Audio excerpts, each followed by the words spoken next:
Oi pessoal, sou Eliana Angelini e eu estou aqui hoje para falar com vocês a respeito de tudo que nós sempre falamos nas nossas salas de aulas, né? Nos nossos treinamentos, workshops, palestras, tantos momentos, tantas vivências e tantas trocas. Hoje eu me vejo com um material imenso, muito rico, que pode e deve ser compartilhado com todos aqueles que tenham interesse em conhecer um pouquinho melhor como nós podemos aplicar o nosso comportamento no dia a dia às nossas empresas, às nossas equipes, às nossas lideranças, né? Às pessoas que trabalham conosco, aos nossos pares e principalmente às nossas famílias, às pessoas que nós amamos, que nós estamos continuamente trocando, convivendo. E por que não trazer isso para vocês? Até as sugestões que eu tinha, muito antigamente nas empresas onde eu trabalhava, as pessoas falavam, logo que o YouTube começou e as pessoas começaram a ter canais, tutoriais, as pessoas me falavam, Eliana, por que você não faz um canal no YouTube falando sobre o que a gente conversa em sala de aula? Ia ser tão bom, ia ser tão produtivo, tão bom para nós e as pessoas também poderiam conhecer. E por que não aproveitar essas dicas nas empresas onde elas trabalham ou no seu próprio ambiente no dia a dia, né? E atendendo a pedidos, cá estou eu e eu me lembro sempre de uma história de um autor desconhecido que eu usava muito em sala de aula para explicar um pouquinho como acontecia a nossa mudança, a nossa transformação profissional. Muitas vezes nós entramos numa função onde nós somos auxiliares, onde nós somos funcionários da equipe, estamos lá no centro de uma operação e de repente nós vamos galgando carreira e ganhando novos patamares e nos tornando até líderes. E tudo isso antecede a várias histórias, a várias coisas muito ricas que esse profissional passou dentro de uma empresa ou dentro de uma instituição onde ele esteja hoje, né? E uma das parábolas que eu usava de um autor desconhecido era sobre a cenoura, o ovo e o café, né? E falando muito da ação, da transformação nesse processo.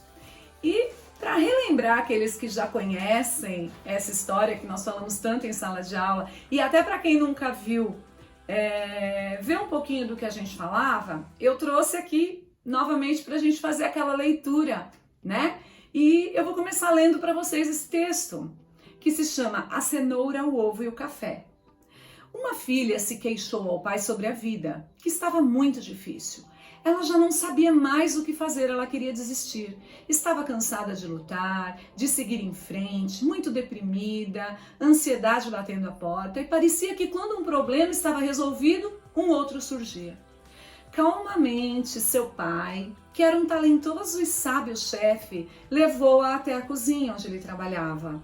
Encheu 3 panelas com água, colocou cada uma delas no fogo alto e logo a água começou a ferver. Em seguida, ele colocou cenouras em uma panela, ovos em outra e na última panela pó de café. Deixou que tudo fervesse sem dizer absolutamente uma palavra. Convidou a filha para observar o processo.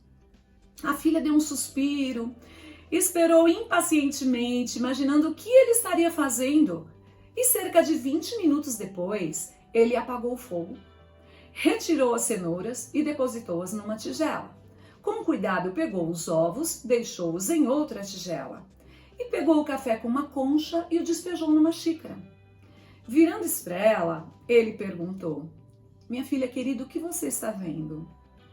E ela disse, cenouras, ovos e café, né, pai?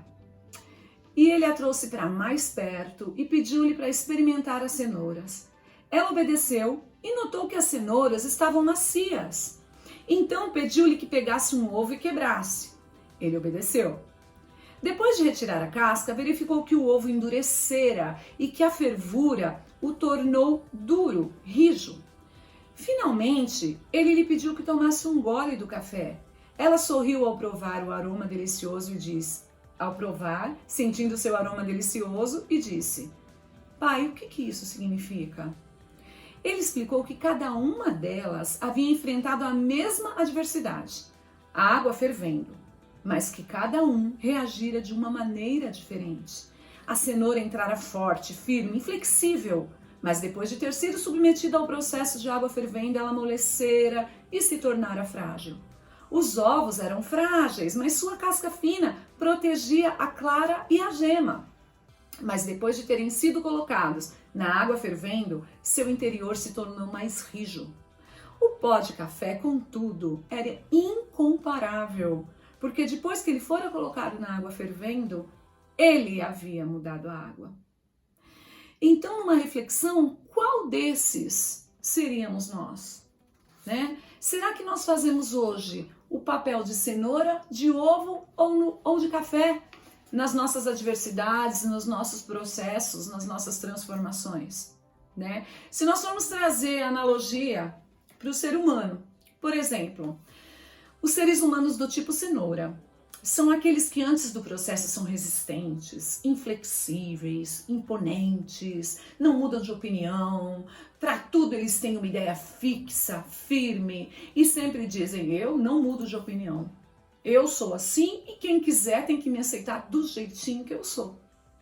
E aí, antes do processo, eles são dessa maneira, eles não ouvem as pessoas, eles não são capazes de compartilhar as ideias porque eles se acham muito senhores de si, né? Só que após um processo, uma adversidade da vida, uma fervura da água ou qualquer coisa que lhes tire essa segurança toda a segurança que essa pessoa do tipo cenoura tem, ela se torna fraca, frágil, deprimida, amolecida, vítima da situação. Ela não consegue se erguer de volta. Porque, afinal de contas, ela sempre deteve todo o poder. Ela sempre foi tão forte e nunca ela se preparou para enfrentar uma situação dessa. Já o ser humano do tipo ovo, que era frágil, mimado, despreparado, para tudo ele tinha uma desculpa, ele nunca agiu de uma maneira contundente, nunca correu atrás dos próprios interesses, porque afinal de contas ele tinha medo de se quebrar, de se machucar. E após o processo de adversidade, após qualquer processo de adversidade, geralmente esse tipo de ser humano, ele se torna duro, individualista, inflexível. E aí ele diz: não quero mais saber de nada, eu sempre avisei que eu não era capaz. E olha o que aconteceu comigo, eu já sabia. E eu não quero mais saber de nada, acabou pra mim. Eu não vou me dar mais nenhuma chance. E se torna duro, rijo, inflexível. Só que graças a Deus nós temos as pessoas do tipo café. As pessoas do tipo café, elas podem até demonstrar antes do processo de fervura uma certa inconsistência, uma vulnerabilidade, uma fraqueza. Qualquer vento pode derrubar. A impressão que nós temos é que essa pessoa é frágil, fraca, nós não acreditamos no seu potencial. Nós nunca acreditamos que as pessoas do tipo café vão conseguir. Nós sempre as achamos fracas, né? Só que após o processo de fervura, essa pessoa se torna um líquido consistente, um fluido preparado, imponente, saboroso, com um aroma agradável que revigora, revitaliza e reenergiza todos ao seu redor. Então, eu sempre gostei de trazer esse exemplo nas minhas salas de aulas, porque as pessoas, elas são da mesma maneira. Muitas delas, antes de passar por esse processo de adversidade, a morte de um ente querido, a perda de um emprego onde ela sempre sonhou, ou a sua carreira que degringolou e ela não está conseguindo sair do lugar onde ela se encontra, essa pessoa, ela tem que se tornar e agir como café. Ela precisa buscar de dentro dela força, ela precisa buscar de dentro dela uma energia para transformar aquela situação, para fazer como o café, que transforma a sua própria sorte e tira de tudo isso um resultado maravilhoso desse processo. Tá bom? Então essa era a nossa dica de hoje, a cenoura, o ovo e o café. Dá um like na página e me segue. Quando eu tiver alguma outra dica para compartilhar, eu vou falar com você, tá bom? Um beijo, até a próxima!